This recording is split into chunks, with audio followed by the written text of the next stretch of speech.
হর হর মহাদেব। মহাদেবের নাম নিয়েই আমি আমার আজকের এই যাত্রাপদে মহাকুম্ভে যাওয়ার গল্পটা শুরু করলাম।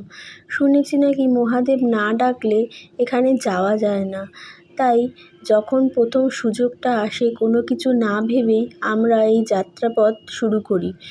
এই যাত্রাপথে প্রথমেই আমরা যতক্ষণ ঔরঙ্গাবাদ পৌঁছাইনি বিহারে, ততক্ষণ সেই যাত্রায় জ্যামটা অত অনুভব করিনি। কিন্তু যখন ঔরঙ্গাবাদ ক্রস করলাম তখন থেকেই বুঝলাম যে কত পুণ্যার্থীরাই সেখানে গেছে। প্রচুর জ্যাম আর ভিড় তখন থেকে শুরু হলো।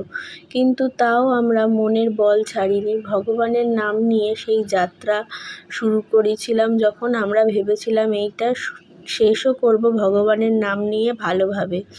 তাই সেই জ্যামের মধ্যেও বসে থাকা যে কত কষ্টের, কিন্তু সেটা মহাদেবের নাম নিয়েই আমরা সেই কষ্টটাকে ওভারকাম করি। কারণ জানি যে ভগবান যদি সহায় থাকে তাহলে কোনো কষ্টই কষ্ট না। ভগবান যখন এত দূর টেনে এনেছে, ঠিকই আমাদের সঙ্গম দর্শন হবে।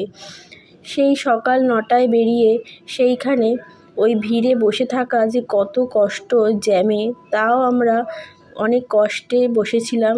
আমরা হাতের কাছে কিছু ড্রাই খাবার নিয়ে গেছিলাম, সেটাই খেয়েছিলাম। তাছাড়া আশেপাশে কোনো হোটেলও ছিল না, কিছুই ছিল না। সেই জ্যামের মধ্যে বসে থাকা যে কত কষ্টের সেদিন বুঝেছিলাম, কিন্তু তাও নিজেদের মনকে শক্ত করে রেখেছিলাম। সেই ভিড়ের মধ্যে বসে থেকে ঠাকুরের নাম করছিলাম। করতে করতে দেখলাম যে ওখানে পৌঁছেই গেছি। পৌঁছাতে আমাদের রাত হয়ে গেছিলো। তখনও অবধি না খেয়েই ছিলাম। সকাল 9টায় বেরিয়ে প্রয়াগরাজে পৌঁছাতে আমাদের প্রায় রাত্রির হয়ে গেছিলো। তখনও অবধি আমরা সেরমভাবে কিছুই খাইনি। একটা নিরামিষ ধাবায় গেছি, ওখানে ডাল আর রুটি, সেটাই আমাদের অমৃত সমান লাগলো। ওখানে সেরম কিছু লোকে খায়ও না, এইটাই ওদের খাবারের মেন জিনিস ছিল সব কটা ওখানের ধাবাতেই, তাই দেখলাম।